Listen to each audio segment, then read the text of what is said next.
this a serious chat or is the... Well, we can say what you want. My eyes are watering. I'm not crying, although it's always emotional. Just happy tears to see me. It's always emotional speaking to you. Nico, you could have been wearing bright pink, but you've opted for bright yellow. Just remind us of the reasons that you decided to leave Force India and come to Renault, because Force India were in a strong place when you decided to come here. Yeah, they were in a very good and strong position. For me, you know, just the perspective here and you know, the future I see for Renault. In F1, we know to rebuild a team and to get it where it needs to be takes time. Look at Red Bull, look at Mercedes, you know, they all had a couple, you know, of really tough years. Renault last year obviously had a very rough year.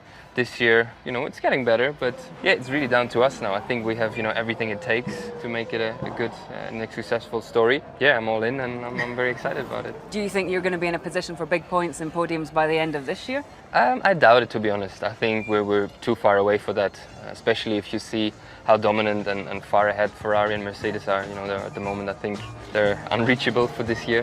Hopefully next year, you know, we're in a better position to be somewhere close to that and you know, play for bigger points.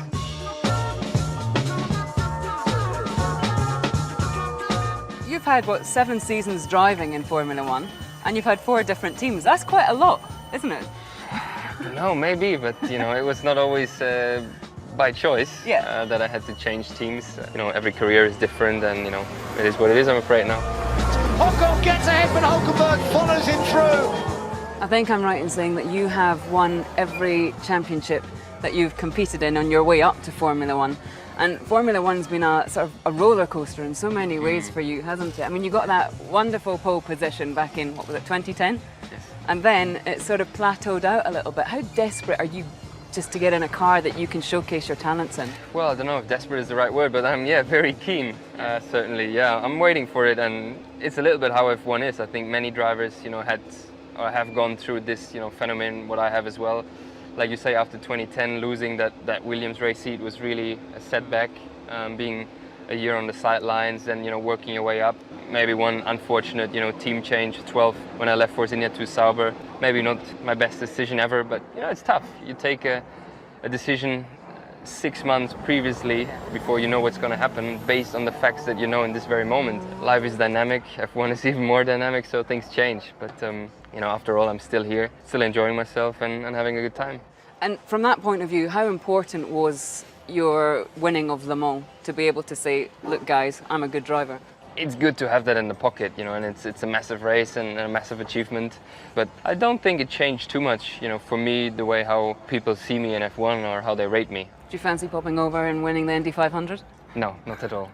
I'm not the biggest fan of ovals. There's been, you know, some horrendous crashes, and I like to have my spine and my back in one piece, to be honest. Are you surprised by Fernando's decision? Yes, to be honest, especially to miss Monaco, you know, for no money in the world or no other reason I would miss Monaco. I mean, it's the best experience and the best track in the world, in my opinion. Can't really understand, but, you know, wasn't my decision.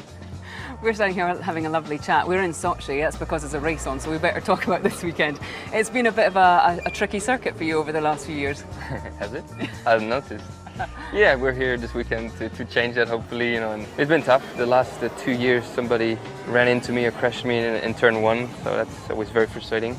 But forget about it, you know, erase that this weekend, new approach, so hopefully we can score some good points here.